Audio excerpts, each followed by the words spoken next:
Good morning, नमस्कार। आप सभी का बहुत-बहुत स्वागत है हमारे प्रोग्राम वैदिक बाइट्स में। वैदिक बाइट्स में हम कोशिश करते हैं कि हम आपकी प्रॉब्लम्स का सॉल्यूशन दे सकें। आपकी मेंटली, इमोशनली, फिज़िकली कोई भी प्रॉब्लम हो, हम उनको कोशिश करते हैं कि उनको सॉल्व कर सकें। आपकी जितनी भी बीमारियाँ हैं, चाहे वो आपके अंदरूनी हो चाहे बाहरी हो, उनके ऊपर कोशिश करते हैं कि हम उनका जवाब दे सकें और हमारा इसके अंदर साथ देती हैं बीना गुप्ता जी।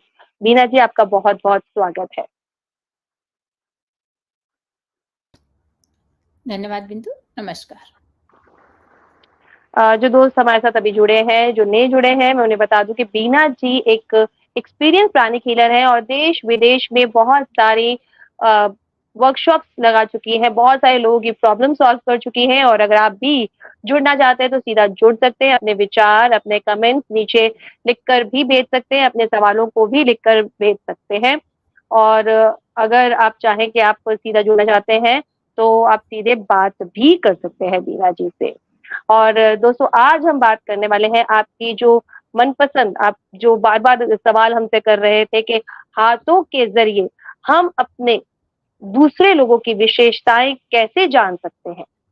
उस पे दोबारा से हम कोशिश करेंगे कि अच्छे से आपको जवाब, आपकी बातों का जवाब दे सकें। तो मैं सबसे पहले बीना जी आपसे रिक्वेस्ट करूँगी कि अ, हम जैसे प्रोग्राम की शुरुआत करते हैं सूर्य मंत्र से, तो आप उसकी शुरुआत कीजिए। धन्यवाद बिंदु। गायत्री मंत्र सूर्य का मंत्र है और ये बुद्धि का मंत्र है। आप बात कर रहे हैं बहुत कुछ जानने की, तो हमें बुद्धि की आवश्यकता है उसके लिए। परमपिता परमेश्वर, परम पूज्य गुरुदेव व वंदनीय माता जी के सूक्ष्म संरक्षण को महसूस करते हुए एक साथ एक स्वर में गायत्री मंत्र। ओम भूर्भुवः स्वः तत्सवितुर्वरेण्यं भर्गो देवस्य धीमहि धियो यो नः प्रचोदयात्। जी, बीना जी। तो हमने सूर्य मंत्र से हथेलियों के ज़रिए हम कैसे लोगों की जान सकते हैं, लोगों को कैसे जान सकते हैं? तो क्या विशेषताएँ होती हैं व्यक्ति की हथेलियों में ऐसी, जिसके माध्यम से हम उन्हें जान सकते हैं? देखिए, जो हमारी हथेली है वो बहुत कुछ बताती है। बहुत कुछ कैसे बताती है कि आपने देखा होगा कि किसी की हथेली बहुत सुंदर लगती है देखने में। बहुत किसी की बहुत नरम मुलायम होती है, किसी की एकदम ऐसे टाइट से होती है, किसी की रूखी-रूखी होती है। आपने भी देखा होगा ये। तो इसका मतलब है कि जो हमारी हथेलियाँ हैं वो अलग-अलग तरह की हैं। जैसे कहते हैं ना, बॉडी को देखकर, बॉडी पर्सनैलिटी को देखकर इंसान के बारे में सोचा जा सकता है कि इस तरह का होगा, इसकी प्रकृति क्या होगी। ठीक इसी तरह से जब हमारी हथेलियाँ हमें देखने में अलग-अलग लग रही हैं, हमें दिख रहा है, तो निश्चित रूप से वो कुछ तो हमें अलग बता ही रही होंगी कि उस व्यक्ति के बारे में, उस व्यक्ति के विषय में, कि उस व्यक्ति का क्या स्वभाव है। तो इसमें देखिए, जिस व्यक्ति की जो हथेलियाँ बड़ी होती हैं, वो व्यक्ति पराक्रमी, उत्साही और लगन से काम करने वाला होता है। लेकिन जिसकी हथेलियाँ छोटी होंगी, वो बातें तो बहुत करेंगे, लंबी-चौड़ी बातें करेंगे, योजनाएँ बनाएँगे, लेकिन करेंगे कुछ नहीं। मतलब दोनों में अंतर आप समझ पा रहे हैं? जी, जी, जी। अच्छा, बड़ी हथेली वाले हैं जो छोटे-छोटे अक्षर लिखते हैं, अगर हम हैंडराइटिंग भी उनकी देखेंगे तो। और जो मोटी हथेली वाले रहेंगे, उनके अक्षर बड़े-बड़े रहेंगे। तो उनकी राइटिंग से भी आप पता लगा सकते हैं कि मतलब हथेली देख कर के इनकी राइटिंग किस तरह से होगी।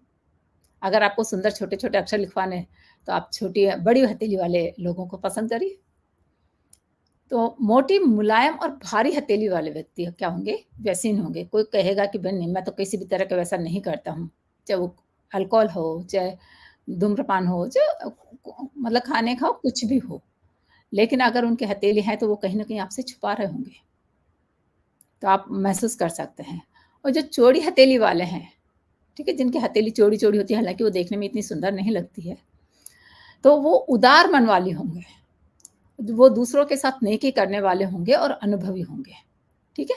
लंबे और नरम हथेली वाले जिनकी लंबी-लंबी और नरम हथेलियाँ हैं, देखने में बड़ी सुंदर लगती हैं, लेकिन वो व्यक्ति आलसी होते हैं। और सूखी, कड़ी और पतली हथेली वाले तो बिल्कुल उनमें कोई उत्साह नहीं होता है, बिल्कुल डरपोक होते हैं। जिनकी हथेली के बीच में बीचों-बीच खड्डे सी गहराई वाली होती है, वो अपने हमेशा दुर्भाग्य का रोना रोते रहते हैं कि मेरी किस्मत में कुछ भी है ही नहीं, मेरा तो सारा जीवन बर्बाद है। वो कुछ ना कुछ अपना ज़िंदगी का रोना रोता रहेंगे, दुर्भाग्य का ही। और वो उनका पता है क्या रहता है, उनका मन खुश नहीं रहेगा, मनोमानिल्य रहेगा, उनके ग्रह कलह तो हमेशा बना रहेगा। क्यों? क्योंकि वो अपना रोना दुर्भाग्य का रोना रो रहे हैं ना, तो कहाँ से उनके सुख संपत्ति होगी? नहीं होगी। उनका स्वास्थ्य भी गिरा रहेगा। लेकिन जो मजबूत मुलायम हथेली वाले हैं, मतलब मजबूत है हथेली लेकिन मुलायम है, मतलब ऐसा नहीं है कि कड़ी और रूखी है, मुलायम है। तो ऐसे व्यक्ति क्या होते हैं कि बहुत मतलब अपने मन की इच्छा के मतलब एक तरह से कहते हैं दृढ़ संकल्पी होते हैं, साहसी होते हैं, शूरवीर होते हैं। लेकिन जिनकी हथेली ढीली, टूटी-सी, बिखरी-सी या जकड़ी हुई-सी हथेली है, ठीक है? वो हमेशा क्या करते हैं अपने काम से जी चुराते हैं। उनका काम करने का बिल्कुल मन नहीं होता है। देखिए कितनी प्रकार की हथेलियाँ हमारे पास में आ गई हैं। जिनकी गोल हथेली है, मतलब लंबाई और चौड़ाई जिसकी बराबर है, ठीक है ना? उसको हम समकोण भी कह सकते हैं। तो वो क्या होता है जैसे कहते हैं ना परजीवी होते हैं, बहुत से कीटाणु होते हैं कि वो दूसरे पेड़-पौधों के ऊपर ही आश्रित रहते हैं। ठीक इसी तरह से ये भी दूसरों की कृपा पर जीवित रहने वाले इंसान हैं। तो इन्हें एक तरह से परजीवी ही कह सकते हैं। इनकी तो अब क्या है कि चूँकि दूसरे की कृपा पर रह रहे हैं, तो इसलिए इनको अपने मनोभावों को दबाना पड़ता है, क्योंकि इनके मन में क्या चल रहा है उसे दबाना पड़ता है, क्योंकि इनकी अपनी मन की इच्छा तो कुछ चलने वाली है नहीं, क्योंकि ये तो दूसरे के ऊपर डिपेंडेंट है, ठीक है? झिझकना, डरना, झूठ बोलना इनकी विशेषता होती है, क्योंकि इनके मन में मान लो कोई काम करने की है और पता भी लग गया कि हाँ, ये काम करना चाह रहे हैं, लेकिन दूसरे ने कहा कि नहीं, नहीं करना है और वो उसके ऊपर डिपेंडेंट है, तो ये फ़ौरन झूठ बोल जाएँगे कि नहीं, नहीं मुझे नहीं करना था। तो ये इनकी विशेषता होती है। ये पैसा होने पर भी पैसे से मिलने वाला सुख नहीं ले सकते, क्यों? क्योंकि दूसरे के ऊपर डिपेंडेंट है ना। तो इसलिए हथेली उँगलियों से कुछ बड़ी होनी चाहिए। उँगलियाँ मतलब थोड़ी छोटी रहनी चाहिए और हथेली थोड़ी बड़ी होनी चाहिए। जिनकी हथेली उँगलियों से छोटी होती है, उनके अंदर देखिए रोग भी हो सकते हैं, नेत्र रोग है, पेट साफ नहीं होने की शिकायत हो सकती है। और जिनकी हथेली इतनी लचकदार है कि उँगलियों के जो अग्रभाग है, अपने पोरवे हैं, कलाई है और हथेली के जोड़ को छू लें, मतलब वो आराम से ऐसे मुड़ जाती हैं, टर्न हो जाती हैं, तो ऐसे व्यक्ति बहुत भाग्यवान और धन संपन्न होते हैं। तो ये हमारी हथेलियाँ हैं जिनसे कि हम देखकर पता लगा सकते हैं कि उसकी हथेली किस तरह की है और ये व्यक्ति का स्वभाव या इसका कैसा होगा विचार। ये तो हो गई हथेली। जैसे कि आपने बताया उँगलियाँ लंबी, किसी की छोटी, किसी के कुछ।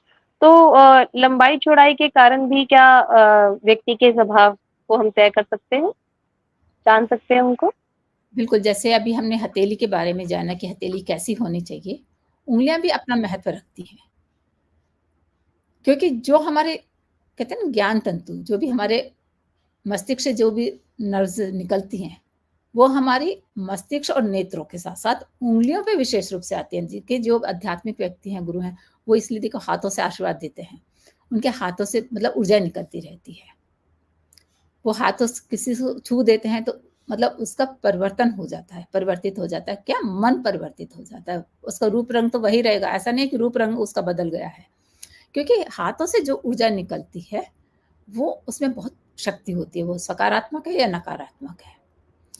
तो इसलिए जो उँगलियों के बीच में 2 गाँठें होती हैं, हमारे ये होते हैं ना 2 जोड़ होते हैं। तो ऊपर की जो नाखून की तरफ वाली गाँठ है, वो बुद्धि को और जो नीचे वाली गाँठ है, वो भौतिक वस्तुओं को और स्वभाव को बताती है। यदि ऊपर वाली गाँठ बड़ी है, क्योंकि ये क्या बता रही है, बुद्धि को बता रही है, तो व्यक्ति क्या होगा, दूरदर्शी होगा, गुणवान होगा, आध्यात्मिक होगा। और अगर नीचे वाली गाँठ बड़ी है, तो व्यक्ति धनवान होगा, क्योंकि वो भौतिक वस्तुओं को बताती है ना, स्वभाव को बताती है और भौतिक वस्तुओं की इच्छा रखने वाला होगा। और किसी-किसी की दोनों गाँठें बड़ी होती हैं, तो उसको एक तरह से ये कह सकते हैं कि वो जेल है उसकी, ठीक है ना? और अगर दोनों गाँठें पतली और छोटी हैं, तो व्यक्ति क्या करेगा, थोड़े में ही संतोष कर लेगा कि हाँ, जो मिल गया उसे ठीक है। ऐसा कहते हैं कि जो पूरी हथेली की लंबाई है, वो मध्यमा उँगली के से 1 उँगल बड़ी होनी चाहिए। एक गुना होनी चाहिए, मतलब उसी के बराबर होनी चाहिए। यदि उँगलियाँ इससे अधिक लंबी हैं, तो व्यक्ति क्या होगा? हथेली से अधिक लंबी हैं तो व्यक्ति श्रद्धालु होगा, उसके अंदर धर्म के विचार होंगे, कल्पनाशील होगा और फूँक-फूँक कर, क्योंकि वो विचार से काम करेगा, तो फूँक-फूँक कर कदम रखने वाला होगा। और अगर हथेली के अनुपात में छोटी हैं, तो जैसा कि अभी पहले भी बताया था कि वो व्यक्ति अहंकारी होगा, नास्तिक होगा, चिड़चिड़ा होगा, जल्दबाजी होगा। इस तरह से। अगर बहुतों की उँगलियाँ मोटी-मोटी होती हैं देखिए, तो मोटी जो उँगलियों वाले हैं, उनका स्वभाव में क्या होगा? कहते हैं ना उज्जड़पन, कि मतलब वो बेतरीके से काम करने वाले होंगे। लेकिन जिनकी कोमल और पतली उँगलियाँ होंगी, वो हँसमुख होंगे, खुशमिज़ाज होंगे। उनको जैसे कहते हैं ना हास-परिहास में, मतलब एक-दूसरे से विनोद करने पसंद हो रहता है। और हथेली और चारों उँगलियाँ, ठीक है ना? हथेली और जो चारों उँगलियाँ हैं, उनके जो नीचे वाले जोड़ हैं ये, अगर एक सिध में हैं, तो ऐसा व्यक्ति क्या होता है? भाग्यवान होता है, धनवान होता है, विद्वान होता है। अगर हमारी जो तर्जनी उँगली है, उसका अन्य उँगलियों से जोड़ कुछ ऊँचा-नीचा हो, तो वो दूसरों के ऊपर, जैसे कहते हैं ना, अपना प्रभाव डालने की ताकत उसकी कम होती है। और अगर हमारी इस मध्यमा उँगली का जो जोड़ है, वो अगर अस्त-व्यस्त है, तो व्यक्ति क्या होगा? स्वभाव का झगड़ालू होगा। उसके झगड़ालू है तो उसके शत्रु भी अधिक ही होंगे। और अनामिका का जोड़ अगर सही जगह पर नहीं है, तो वो उसको हमेशा कहते हैं ना, कितना भी अच्छा काम करो लेकिन उसकी निंदा ही होती रहेगी, किसी ने कुछ नहीं किया, मतलब उसका कुछ ना कुछ बुराई ही उसमें लोग ढूँढते रहेंगे। और अगर हमारी छोटी उँगली का जोड़, कनिष्का का जोड़ सही नहीं है, तो उसके ऊपर ज़्यादातर संकट आते रहेंगे। कोई ना कोई एक संकट, कहते हैं ना, दुःख आते रहे, दुखी आते रहे, दुखी आते रहे, उसका इस तरह से होगा। तो इसलिए अगर होना तो यही चाहिए कि ये जो हमारे चारे जोड़ हैं, वो मतलब एक सिध में हो, जो इनकी जगह है वहीं हो, तो व्यक्ति भाग्यवान और विद्वान होगा। ये तो हो गया कि हमारी उँगलियाँ बताती हैं हमें कि किस तरह के हैं। एक सबसे ज़्यादा जो होता है शांति प्रिय और दयालु, ऐसे लोगों की उँगलियाँ क्या कुछ अलग-सी होती हैं या उसमें भी कुछ डिफ़रेंस क्या होता है? देखिए, जब हम हाथ को बिल्कुल ढीला छोड़ देते हैं ना, तब हमारी उँगलियाँ किस तरफ झुक रही हैं, उससे बहुत कुछ पता लगता है। अगर हमारी कनिष्का, अनामिका और मध्यमा तीनों उँगलियों का झुकाव तर्जनी उँगली की तरफ है और तर्जनी उँगली हमारी एकदम सीधी है, तो व्यक्ति क्या होगा? उत्साही होगा। हर काम में उसका उत्साह बना रहेगा कि ये कर लो, वो कर लो, लेकिन वो स्वतंत्र विचार वाला होगा और क्योंकि उसके मन में उत्साह है हर काम को करने का, तो वो बड़ी-बड़ी योजनाएँ भी बनाता है और परिश्रम भी करता है, क्योंकि उत्साह है, तो वो परिश्रम भी करता है और साथ में वो विज्ञानी भी होता है। अगर हमारी ये 3 उँगलियाँ कनिष्का की तरफ झुकी हुई हैं, तब क्या इसके उल्टा हो गया कि जो व्यक्ति है, उसका दुर्गुण होगा, मतलब उसके अंदर बहुत सारे दुर्गुण होंगे। कहेंगे कि ये मतलब इसके अंदर बहुत सारे, कहते हैं ऐब ही ऐब है, दुर्गुण ही दुर्गुण है, कोई गुण नहीं है।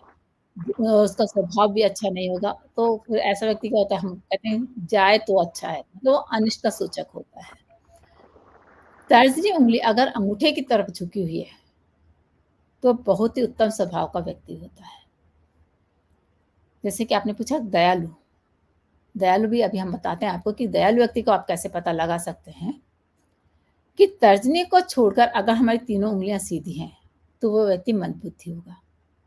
और इन उँगलियों के बीच में जितना ज़्यादा फ़ासला होगा, मतलब दूरी होगी, जैसे किसी को ऐसे आपने छोड़ दिया, ठीक है? किसी की मतलब बहुत दूरी होगी, किसी उँगली में ज़्यादा दूरी होगी, किसी उँगली में कम दूरी होगी, तो इनमें जितनी ज़्यादा दूरी होगी, उतना ही व्यक्ति क्या होगा? दयालु होगा, अनुभवी होगा, सदाचारी होगा। जो हमारी तर्जनी और मध्यमा के बीच में जो अंतर होता है, वो व्यक्ति की स्वतंत्रता विचारों की, कि कितना अपने विचारों में स्वतंत्रता है। ये नहीं कि मतलब दूसरे के विचारों से इन्फ्लुएंस हो रहा है, ऐसा नहीं होगा। वो अपने विचारों को देखेगा, अपने विचारों को में उसकी में स्वतंत्रता होगी। और मध्यमा और अनियमिका के बीच में जो दूरी है, वो व्यक्ति के स्वभाव को दृढ़ बताती है कि कितना उसके जो स्वभाव है, मतलब अपनी बातों पर वो कितना टिका हुआ रहेगा, उसे वो बताती है। जो अनामिका और कनिष्का के बीच का जो अंतर है, दूरी है, वो क्या बताएगी कि व्यक्ति के अंदर कितनी भोग विलासिता है, कितनी इच्छाएँ हैं, उन्हें वो बताती है। यदि उँगलियाँ बहुत पास हैं और चिपक रही हैं, तो ऐसा व्यक्ति क्या होगा, हर किसी के ऊपर डाउट करेगा। और डाउट करेगा तो वो मतलब सही मार्ग पर नहीं जाने वाला होगा, वो कहीं न कहीं कुमार्ग पर चला जाएगा। उँगली और हथेली की पीठ पर अधिक बाल हैं, तो व्यक्ति रजोगुनी होगा। थोड़े बाल हैं तो सतोगुनी, और घने कड़े बाल हैं तो व्यक्ति तामसिक होगा। उसके अंदर नपुंसकता होगी, कायरता होगी। तो इस तरह से हम ये देख सकते हैं कि जो उँगलियाँ हैं, वो व्यक्ति को किस तरह से कैड़ा बनाती हैं स्वभाव में और किस तरह से वो दयालु बनाती हैं। इस तरह से उसका अंतर हम पता लगा सकते हैं। जी। ऐसे बहुत सारे सवाल हैं। मुझे लगता है कि अभी एक एपिसोड में हम बहुत सारे सवाल नहीं ले सकते हैं कि सब कुछ जान लें। तो दोस्तों हम कोशिश करेंगे कि हम दोबारा से कोई ऐसा टॉपिक ले सकें। मैं बीना जी से रिक्वेस्ट करूँगी कि कुछ ऐसा-सा हमें बताएँ कि जो अगली बार भी हम उस पे प्रकाश डाल सकें। क्योंकि अभी टाइम हो गया है एक ऐसे डेमो का जो हमारी हेल्थ के बारे में, हमें हेल्थ की हेल्दी बनाता है, वो वाला टर्म आ गया। तो आज हम किस बारे में बात कर रहे हैं? देखिए, अभी मौसम काफ़ी बदल चुका है और वेदर देखिए कितना बदल रहा है, कभी बारिश हो रही है, कभी गर्मी पड़ रही है। तो ऐसे में क्या होता है, व्यक्तियों को वात, पित्त, कफ का बहुत जो उनका बैलेंस होता है वो बिगड़ जाता है। तो इसके लिए हमें जो 3 प्राणायाम हैं वो रोज़ करने चाहिए, क्योंकि योग हमारे दैनिक जीवन का एक हिस्सा होना चाहिए। चाहे उसमें आसन हो, प्राणायाम हो, ध्यान हो, साधना हो, आहार हो, विहार हो, ये भी सब एक योग के ही हिस्से हैं। और ये बच्चे से लेके वृद्ध व्यक्ति तक सभी को अपने दैनिक जीवन में, अपने जो नित्य हमारी दिनचर्या है उसी में इन्हें शामिल करना चाहिए। आयुर्वेद के अनुसार हमारे शरीर का जो स्वास्थ्य है वो वात, पित्त और कफ, इनके ऊपर ही निर्भर करता है। अगर इन तीनों का संतुलन है शरीर में, तो व्यक्ति स्वस्थ रहेगा, बीमारियों से मुक्त रहेगा। और जब इनमें से एक का भी संतुलन बिगड़ जाता है, तो व्यक्ति को उसी तरह, जिसका भी संतुलन बिगड़ा है, उसी से रिलेटेड कई तरह की बीमारियाँ उसके पास में आ जाती हैं। तो एक तो आजकल देखिए लाइफ़स्टाइल है वो इतनी बेकार है, खान-पान है, और जो प्रकृति में कभी मौसम कैसा चल रहा है, उससे क्या होता है कि जो हमारे शरीर में असंतुलन बना रहता है। कभी वात का, कभी पित्त का है, तो कभी कफ का है। तो अगर किसी को कफ है, कफ का दोष है, तो उसको संतुलित करने के लिए उसको कौन से प्राणायाम करना चाहिए? भस्त्रिका। और अगर उसका पित्त संतुलित करना है, तो शीतली प्राणायाम करना चाहिए। और अगर वात दोष है, तो उसको संतुलित करने के लिए, उसको मतलब बैलेंस में लाने के लिए अनुलोम-विलोम का अभ्यास करना चाहिए। तो इस तरह से देखना होगा कि उसको कौन-सा कफ है कि पात है कि वित्त है, मतलब वात है या पित्त है, तो उसी का तो ये अनुसार पता उसको करने के लिए हम क्या कर सकते हैं? देखिए वो पता लगता है। जैसे अगर वात दोष है तो हमको साँस से रिलेटेड प्रॉब्लम आती है। कफ है तो हमारे जैसे गले में हम कहते हैं ना कफ जम रहा है, तो ऐसे भारीपन फ़ील होता है। पित्त में मतलब हमको सुस्ती आई रहेगी, इस तरह से हो रहेगा, तो उसके हमें देखना है कि कौन-सा है। जैसे सुस्ती क्यों आती है? कि जब हमारे शरीर में बहुत गर्मी बढ़ रही है, हमारा कुछ भी काम करने का मन नहीं कर रहा है, तो शीतली प्राणायाम, उससे क्या है कि शरीर को ठंडक मिलती है। जी। तो दोस्तों अगर आपके भी ऐसे कोई और डाउट्स हैं, जैसे कि मुझे अभी डाउट लग रहा था, तो अगर आप वो भी पूछना चाहते हैं तो आप सीधे बीना जी से पूछ सकते हैं। बीना जी आप आए उसके लिए बहुत-बहुत शुक्रिया। धन्यवाद बिंदु, नमस्कार। दोस्तों अगर आप भी सीधा जुड़ना चाहते हैं बीना जी से, उनसे सवाल करना चाहते हैं, अपनी प्रॉब्लम के सॉल्यूशन जानना चाहते हैं, तो आप सीधा जुड़ सकते हैं। नीचे नंबर दिया जा रहा है, आप उस पे कॉल करके बीना जी से सीधे बात कर सकते हैं और ईमेल आईडी दिया जा रहा है, आप मेल करके भी उनसे अपने सवालों के जवाब ले सकते हैं। और अगर आपका कोई डाउट है, आप कोई दोबारा से कुछ देखना चाहते हैं, जो हमारे पुराने वीडियोज़ में आप जा जा सकते हैं, आप यूट्यूब पर जा सकते हैं, फेसबुक पर अपलोड है हमारे वीडियो, उस पर भी देख सकते हैं। ओजस सोल के नाम से हमारे वीडियोज़ सारे अपलोड होते हैं, डेली के अपलोड होते हैं, तो आप ये सब चीज़ें देखकर अपने आप को हेल्दी रख सकते हैं और इनको शेयर करिए अपने दोस्तों को, उनको भी आप हेल्दी रखिए। अगले हफ्ते फिर आपसे मुलाकात होगी एक नए टॉपिक के साथ। तब तक के लिए हमें दीजिए इजाज़त। Bye bye and take care.